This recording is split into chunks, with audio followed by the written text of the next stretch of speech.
right, good afternoon and welcome to the 2020 PTA pinning ceremony.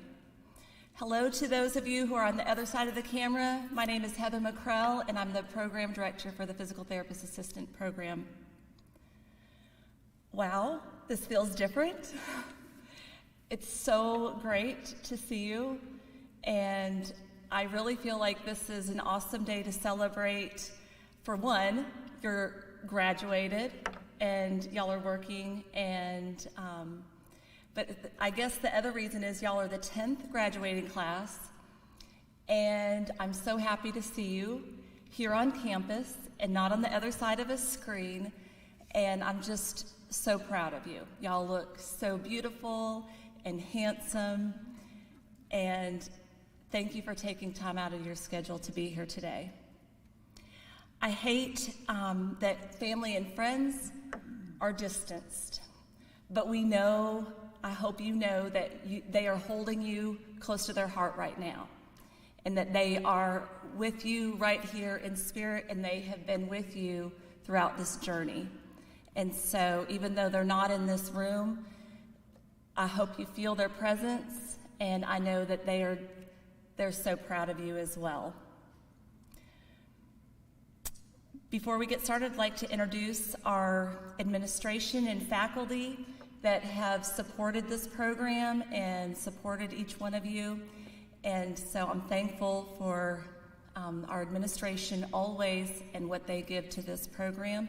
I'd like to first introduce Dr. Burke, our interim president, Dr. Stevenson, our vice president of Calhoun, Dr. Wilson, vice president of student services, Dean McGill, the Dean of Health Sciences, Ms. Tiffany Bain, who is the Allied Health Department Chair as well as our clinical coordinator, Ms. Mandy Irway, who is our lab assistant, Mrs. Lynch, who is our lab assistant, and then Ms. Mary Thompson, who is unable to make it right now, who is our adjunct faculty. So I know that each one of you here know that you're so supported both by our administration and by our faculty. And now I'd like to welcome up our president, Dr. Burke, to say a few words.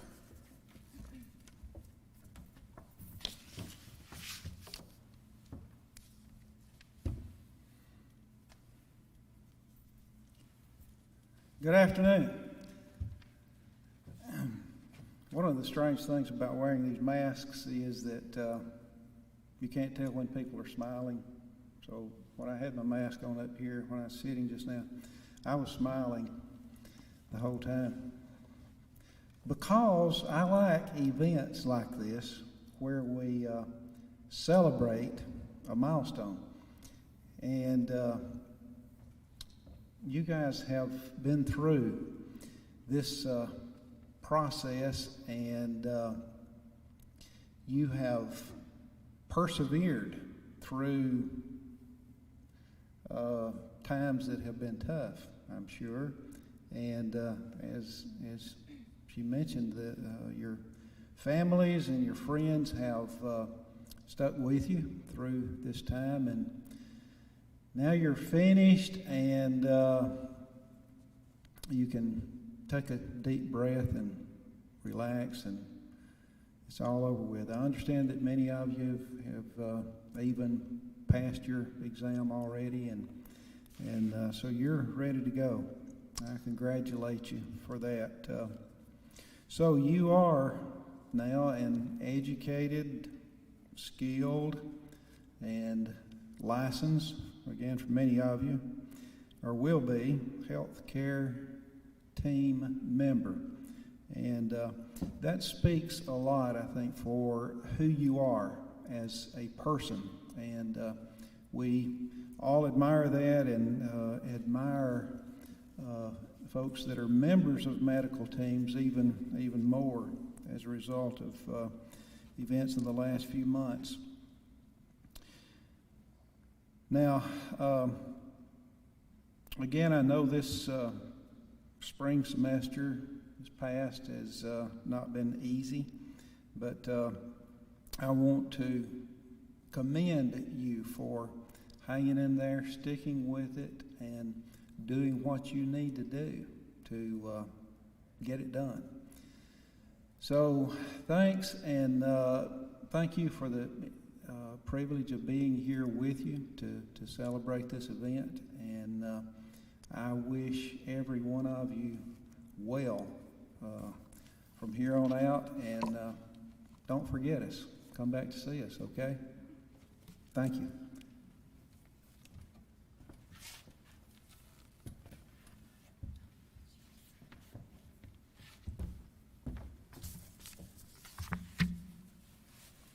Okay, they tell me it's my turn now.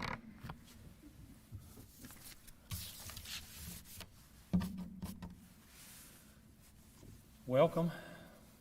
I want to congratulate you all. You know, I say this to every program, and I mean it, okay? So I don't want you to take this that I'm just saying it flippantly, okay? But the PTA program is one of the most difficult programs on campus, and it is it's challenging beyond anything anyone that's outside of the program can imagine. It requires a high level of commitment and dedication to be successful. I'm honored to have been asked to speak to you today, because I know sometimes, usually your keynote is a PT or a PTA or even someone who employs PTAs, and I'm not any of those. So I'm kind of wondering why they asked me to speak. And sometimes, when you're an administrator and you've been doing it a long time, when you're getting kind of ready to retire, they kind of throw some, rose petals at you and say, come speak at our graduation. Now, what they don't know is I'm not retiring anytime soon. But this might be a ploy to get me to go out. So we'll assume that that's not it. I really have been searching for what to say. I want to say something that makes a lasting impression on you. But I also realize that you're probably just kind of ready to get out of here and join your family who's watching online. So I'm going to split the difference with you. And I'm going to try to make an impression and keep it short. Plus my boss, who I just told I wasn't retiring, told me to keep it short, so I kind of don't have a choice. I can spend all kind of time talking about great motivational principles, which would be beneficial and could help you as a physical therapist as well as you go through life. But I don't really have time because I've already said we're going to try to keep it short. We're here to celebrate success, as Dr. Burke alluded to. And so it got me to thinking about success, why we're here, and how do we define success. And in case you didn't know, everybody has a definition of what success is. Society has an idea. Your coaches have an idea. Your parents have an idea. Your spouse and children have ideas of what means or what equals success. So today you're going to get to hear what I think success is. And I'm going to use a person who I've relied on throughout the years to help guide me, to help me do that. He's not actually going to be here, but you'll get more about that in just a second. So the person I'm referring to is a teacher and a coach. He was a head coach from 1945 until 1975. He has so many records and accolades that I can only mention the ones that it's predicted will never be broken. Those include 88 consecutive victories, 10 national championships, 7 consecutive national championships, 38 consecutive NCAA tournament victories, and 4 undefeated seasons. If you're not a sports person, it's okay, go with me on this. That's a big deal. He had a nickname of the Wizard of Westwood. The person I'm referring to is John Wooden. And if I was an awesome storyteller, I would end this like a person I used to listen to with my dad, and I would say, and now you know the rest of the story. That's Paul Harvey for you folk. Yeah, you all know. John Wooden always wanted to be referred to as a teacher, not a coach. That's how he wanted to be remembered, and that's how he viewed himself. He held 2 main principles that kind of epitomize success. One is, don't try to be better than someone else. And number 2, always try to be the best you can be. When you do any kind of research on John Wooden, he had a biblical principle to everything he taught throughout the years. And when you think about those two main principles of success, and you correlate that back to the Bible, you can see where he got that from. Because remember, the Bible teaches us to always hold yourself to God's standard and not your neighbor. And always do your best as if you were working for the Lord. So keep that in mind as we move forward. Wooden developed a pyramid of success, and you guys know how a pyramid looks. Foundationally, it's long on the bottom, and it goes to a point. Each one of those were building blocks. There's 15 building blocks to this pyramid. There's no way I can talk about all 15. We'd be here all day. But I am going to talk about the foundation, and those are only 5. They include industriousness, friendship, loyalty, cooperation, and enthusiasm. Industriousness is just hard work. And I'm telling you, as I look around in our society, there are so many people that are trying to find the easy way out. They try to find where the shortcut is. You guys have demonstrated that you know there are no shortcuts to being a physical therapist assistant. If you found a shortcut, you're not sitting here today because the program is not designed that way. So everything you do, understand, there's nothing free, there's nothing easy.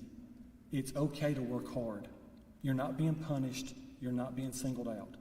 Hard work's okay.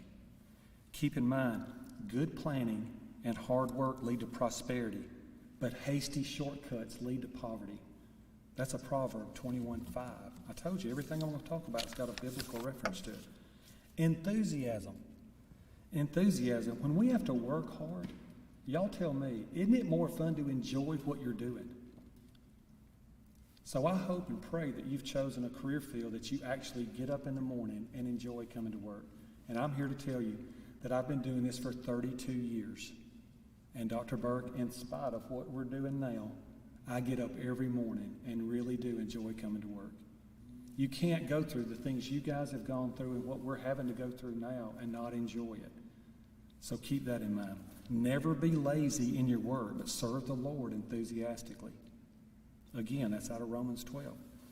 Friendship. If we're going to work successfully with others, we've got to demonstrate mutual esteem and devotion. We're not designed to be alone. That's what's made this pandemic so hard. We're not supposed to be secluded. We're not supposed to be quarantined. Now, we're having to do that, but that's not how God made us. We're to be with people. And that's what friendship means. That's what coming to work and having work friends and home friends and people you run around with, that you've got a lot of friends. So don't ever go into your field and go into your clinic and go into your hospital and think, I've got this, I can do this all by myself. None of us can do it by ourselves. 3 or even better, for a triple braided cord is not easily broken. They use that a lot in weddings when they talk about man and woman and the Holy Spirit. That's out of Ecclesiastes. Cooperation. Now, sometimes I get accused of not being very cooperative. Now, I don't see it that way. What I see is I'm willing to ask the hard question and not just be status quo. So be careful. Sometimes when we're not being very cooperative, we still need to be kind and gentle. Now, I might fail at that sometimes, so don't follow me on that. But you should cooperate. You should try to be a team player. You should go along and work for the benefit of all. 2 people can accomplish more than twice as much as one. They get a better return for their labor. That's also out of Ecclesiastes. And the last one is loyalty. The foundational quality gets us through hard times.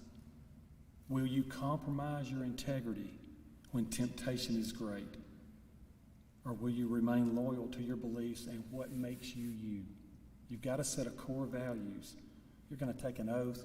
You've already talked about things as a physical therapist assistant, but you may be put in a position to have to go against what makes you you. And that's when the times get tough. It says, so then, brethren, stand firm and hold to the traditions which you were taught, whether by word of mouth or by letter. That's out of 2 Thessalonians. So when do you know you've succeeded? First, don't worry about what others think. They don't know. Success will occur many times in your life. And because you've had success once does not guarantee that you'll have it again. That's why every day you got to do what? You got to ask for fresh grace. You got to get up and work hard. Cannot rest on what you did yesterday because there's no guarantee. You've all had success by completing this program. And it's not a small accomplishment by any stretch of the imagination. I don't want to take anything away from what you've accomplished today, but evaluate yourself today. Go forward and ask yourself the question, did I make the best effort to do my best? Did I give it my all? So don't let someone else define success for you. You know how much effort you put in. And when you get in your closet, when you're sitting alone by yourself and you're really evaluating, you got to think, I didn't work as hard as I could have. That's why I haven't achieved what I wanted. Remember, only you and God know the answer to how hard did you work. So hopefully at the end of your journey, you'll hear those words, well done, my good and faithful servant. I want to thank you for being a part of this program. Your class is unique, and you've made a lasting impression. And we know that you're going to go forward, and you're going to represent yourself and Calhoun Community College with honor and pride. So thank you very much.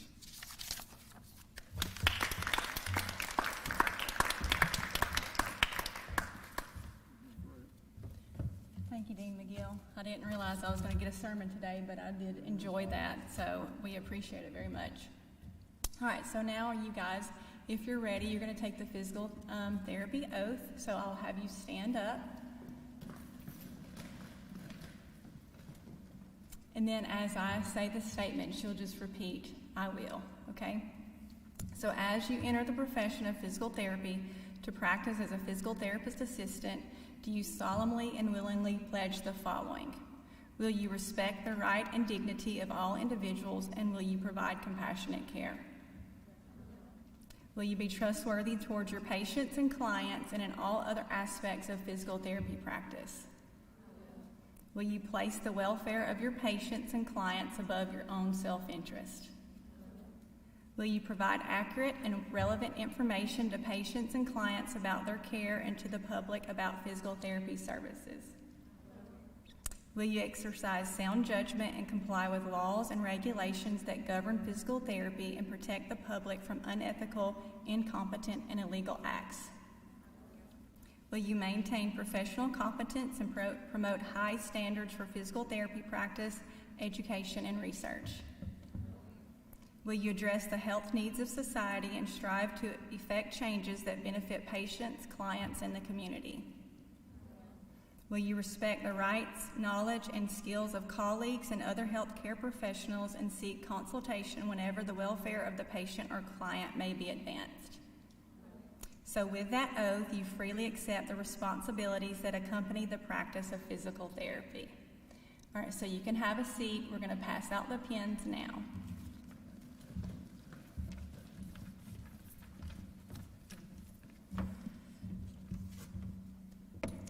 And as we call your name, you're going to come across the stage.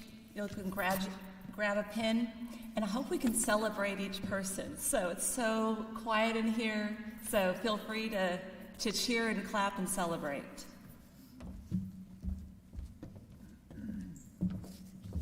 Woohoo! Yay. Okay, as I call your name, you can come by, but I'm going to call out your classmates that aren't here as well. Okay.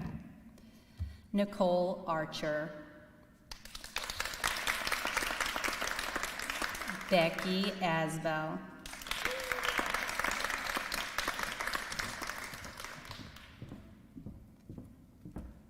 Cameron Black,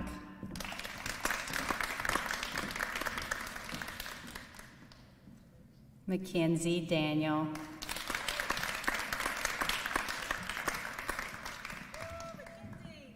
not really Daniel anymore, Susan Davis,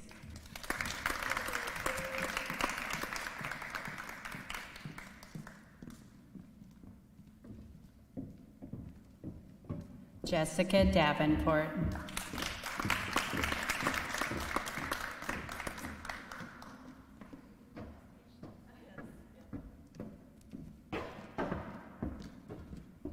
Maggie Dutton,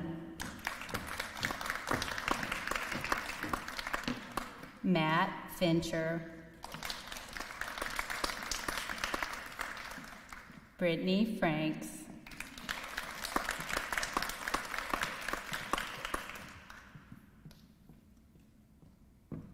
Rebecca Kirkland,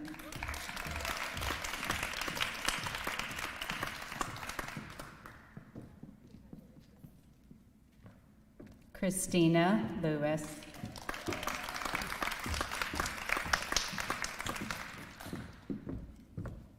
Taylor McCarver,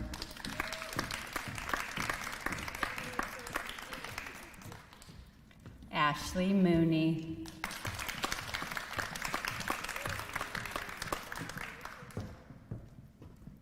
Emma Grace O'Rear,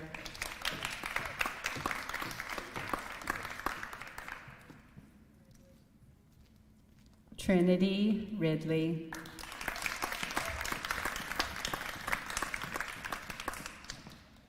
Anna Roberts,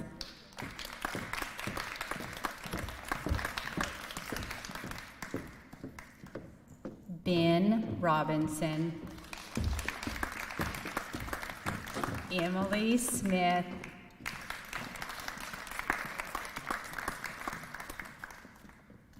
Adrian Stewart, Blaine Terry,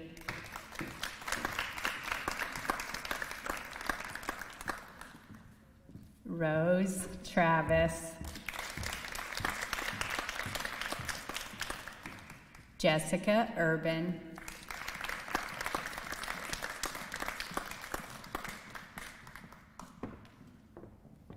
Kylie Wheelis,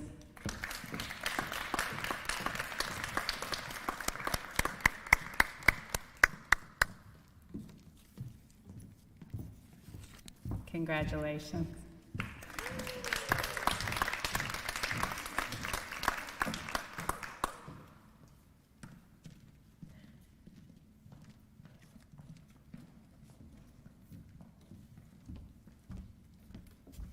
Oh, there's a humongous spider up here. I'm so sorry.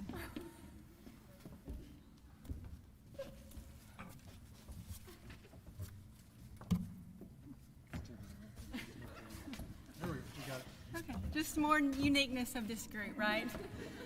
So as we close, I just want to say a few comments. So you as a group are going to be very special to me, and I know to the rest of the faculty, because we celebrated several things together. We went through obstacles together. You will be the class that we'll always remember as the first that we've ever had a pandemic with. Many of you, we've cried together. I've prayed with you. Some of us shared pregnancies together. And so this group, I will kind of take from what Dean McGill says, is my favorite group. And so you will always hold a special place in our heart. I'm so proud of what you overcame, how you got through the end and persevered. And I know that when I go out into the clinic, I'm going to get exceptional comments on the clinicians that you guys are. And I look forward to seeing you in the clinic, and I look forward to you guys educating future PTAs, because I know that you would be great in that role too. So I just say go forth, be excellent, and strive to always continue to educate yourself, learn more about the profession, get specialties, and just continue to grow. I love you guys, and congratulations. That concludes our ceremony. So you have to social distance in here, but if you exit the building and you want to hug your friends, I don't think, is that still on campus? Social distance until we can't see you. So.